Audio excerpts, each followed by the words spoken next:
മച്ചാനെ, എനിക്ക് നിനക്ക് തരാനുള്ള ഒരു ഉപദേശം എന്താന്ന് വെച്ചാ, ലൈഫിൽ നമ്മളോട് ചിലവര് ചില കാര്യങ്ങൾ ചെയ്യും. അത് നിങ്ങൾക്ക് ക്ഷമിക്കാം, നിങ്ങളുടെ മനസ്സിന്റെ വലിപ്പം പോലെ. പക്ഷെ ഒരിക്കലും മറക്കരുത്.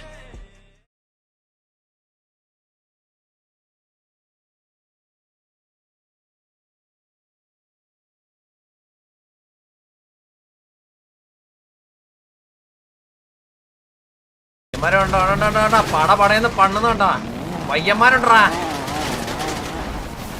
നീയൊക്കെ ഇപ്പൊ പണ്ണപ്പെടണോ? നീയൊക്കെ ഇപ്പൊ പണ്ണപ്പെടാ. കൊള്ളു കൊള്ളു കൊള്ളു. മേടിക്കണാ മേടിക്കണാ മേടിക്കണാ. പിടഞ്ഞു വീട്, ഒരുത്ത പിടഞ്ഞു വീട്. വന്ദേ മാതരം വന്ദേ മാതരം. POV ഒന്നും വെക്കണ്ട, ഇവിടെ ലൈവ് POV ഉണ്ട്. ഓടിച്ച്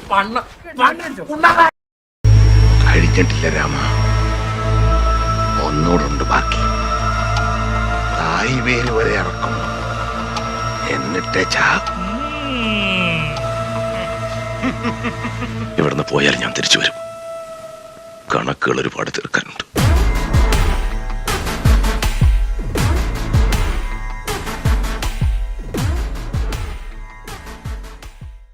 നീയൊന്നും കാണാത്ത, നിനക്കൊന്നും അറിയാൻ പാടില്ലാത്തൊരു മൈക്കിളിനെ ഞാൻ കണ്ടിട്ടുണ്ട്. പണ്ട് പൈലി ചേട്ടായിയെ കോച്ചേരിക്കാര് പണിതപ്പോ ചേട്ടായിയുടെ ശവമെടുപ്പ് കഴിഞ്ഞ് ആരോടും പറയാതെ അരിയേയും കൂട്ടി ഒറ്റ പോക്കായിരുന്നു കോച്ചേരി തറവാട്ടിൽ. നേരം വെളുക്കുന്നതിന് മുമ്പ് പൈലി ചേട്ടായിയെ തട്ടി 2 കോച്ചേരിക്കാര് പിള്ളേരുടെ തല കൊച്ചിക്കായലിൽ പൊന്തി. ആ മൈക്കിളിനെ കണ്ടിരുന്നെങ്കിലേ നീയൊന്നും വായ തുറക്കൂലായിരുന്നു.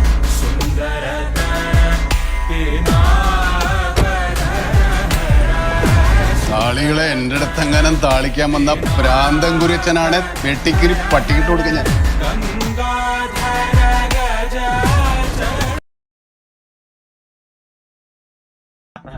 അത് മനസ്സിലായടാ.